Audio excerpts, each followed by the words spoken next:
The Whispering Pines, a forgotten town, a forest of secrets, a curse that feeds. Karen Mitchell didn't scare easily. After 5 years as a true crime podcaster, she delved into dark places many wouldn't dare touch. Serial killers, cults, unsolved mysteries. Her voice had become the guiding light for thousands of listeners who sought closure in the untold truths. But this case was different.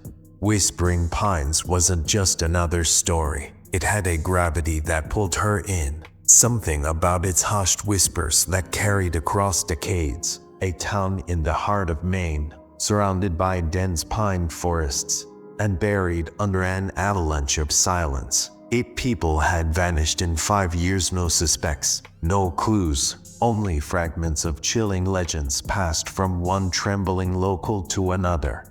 Karen wasn't drawn to the disappearances alone. It was the whispers. Her followers called it the whispering curse. People claimed the woods spoke to them, whispered secrets, and sometimes even their own names. Those who listened too long never returned. Her drive into the heart of Whispering Pines was marked by isolation. The highway narrowed into a winding road, swallowed by the forest. Towering pines seemed to lean in, their needles scratching the sky. The town emerged like a relic of time, a collection of weathered homes and shuttered shops, wrapped in a fog that seemed reluctant to leave. Karen checked into the Pinewood Inn, a crumbling Victorian house-turned motel. The proprietor, Martha Grayson, was as old and frail as the building itself. Her smile was as tight as her warning. "The forest is hungry, dear. Stay out of its path at night."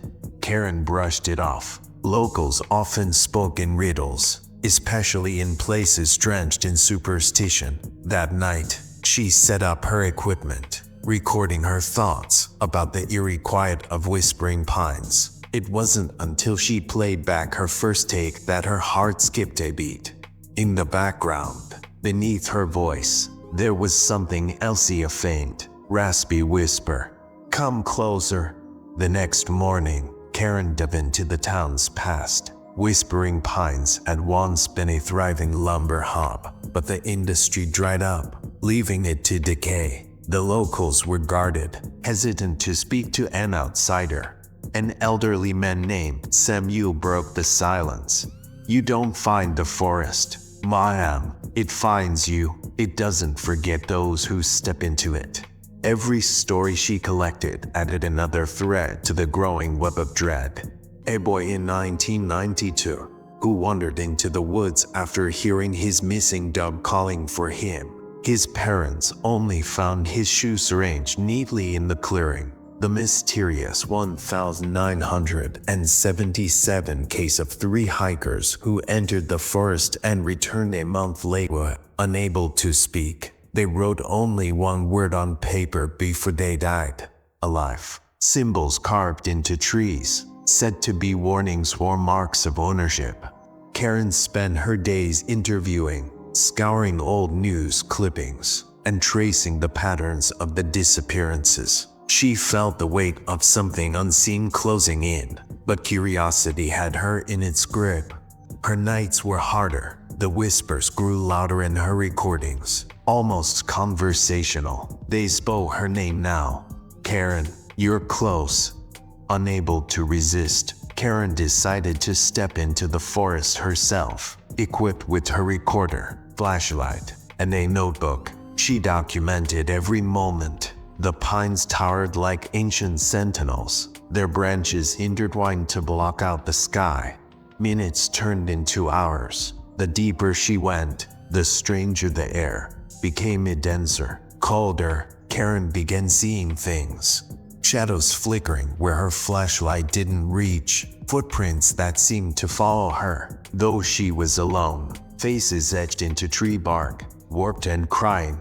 Then came the whispers. "Clearer now. Keep going. We're here." Karen stumbled into a clearing. The ground beneath her was uneven, pulsating like a living thing. In its center stood an ancient tree, unlike anything she'd seen before. Its bark was scarred with intricate carvings, symbols of something old and forbidden. Beneath it lay remnants of the missing shoe, a faded photo, a rusted knife. The whispers turned deafening. "Help us, or join us." Karen's flashlight dimmed. From the shadows, they emerged victims. Their hollow eyes stared through her, their mouths moving in silent screams. They pointed at the tree, their gestures desperate. The realization hit her like a blow. The tree wasn't just alive. It was feeding, consuming their souls, trapping them in its roots, and now it wanted her.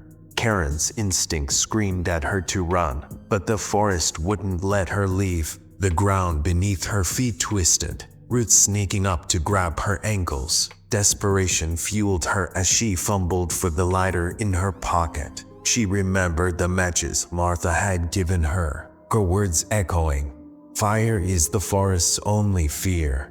She struck a match and pressed it to the dry bark. The ancient tree howled as flames roared to life, consuming its gnarled trunk. The forest screamed in unison, shadows writhing and retreating into the dark. The ghostly figures of the victims flickered like candlelight, their voices thanking her before dissolving into ash. Karen escaped the burning forest, stumbling back to the town. At dawn, the woods were nothing but smoldering ruins. Her final podcast episode went viral, recounting the cursed history of Whispering Pines and her harrowing escape. But even as millions listened, something felt wrong. Karen's listeners began reporting strange occurrences while playing her episodes. One morning, Karen vanished. Her apartment was intact, her recording equipment still running. On the last file, her voice trembled. "It's not over. The forest always finds a way." Then came the whispers, growing louder. "We're hungry again." Karen's story didn't end the curse, it only spread it. Whispering Pines became a global obsession, but those who got too close to the truth found themselves haunted and marked.